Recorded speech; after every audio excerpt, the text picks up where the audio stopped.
Howdy folks, welcome to another episode of the Bandit Restoration. We're going to remove the tank today, so we're going to remove these two 10mm bolts. I've already done one of them, and the reason we're doing that is because we're removing the tank and going to get access to the fuel filter and clean it.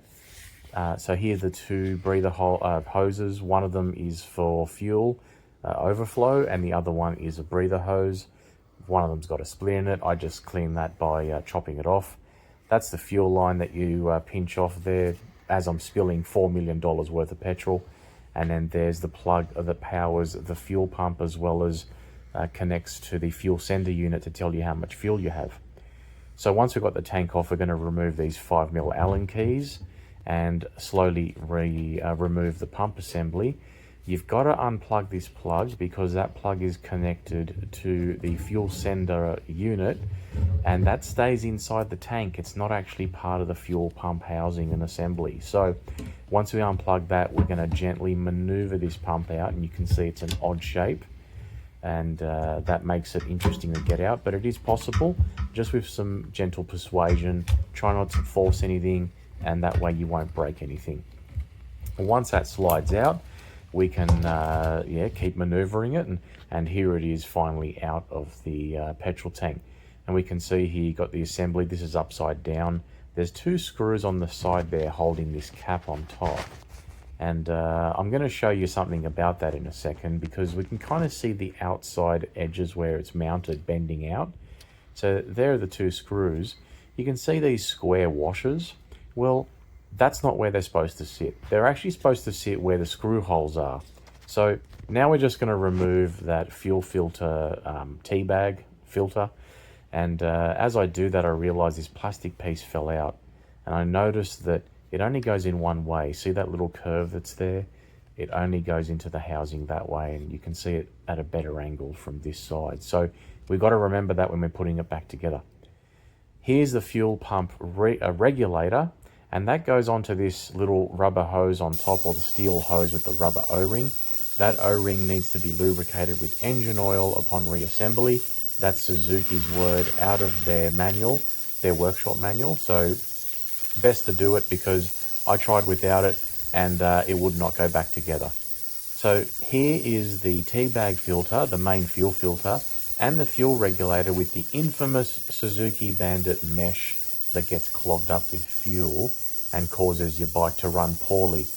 My Bandit in this case was running so bad it wouldn't even accelerate on a straight line, let alone up a hill. And as you can see with the ultrasonic cleaner on, there is some serious trash coming out of this little unit here. And all of this is from the actual regulator, nothing to do with the tea bag filter that's now sunk to the bottom.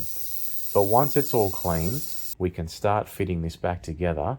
And there's the regulator connected back to that pipe there with the engine oil, and there's the O-ring that in a brand new kit that comes with the new O-ring. I didn't see any problems with that O-ring, so I left it. There's the fuel pump that goes back in as well into the regulator housing, and then this cover just slips over the top. But hey Steph, we're forgetting something. Yeah, good on you for showing us that wire clips in place, but guess what? We forgot this plastic little spacer that goes right there. So now that that's in, we can finish off assembling the rest of the fuel filter housing by putting the tea bag strainer back on, clipping it in place, and then we'll just whack the cover on. Now, as I do that, I'm going to show you this washer does not go here, but it goes here. Okay, so clip them on there, put the cover on top, and then screw it back in place. You kind of need 3 hands, but you will get it right. And remembering to plug the fuel sender unit back in. Now I'm giving you a thumbs up there, but however, I've plugged it in incorrectly. See how the cable is routed to the side of the pump housing? It will not go back on. There's not enough clearance there for that wire.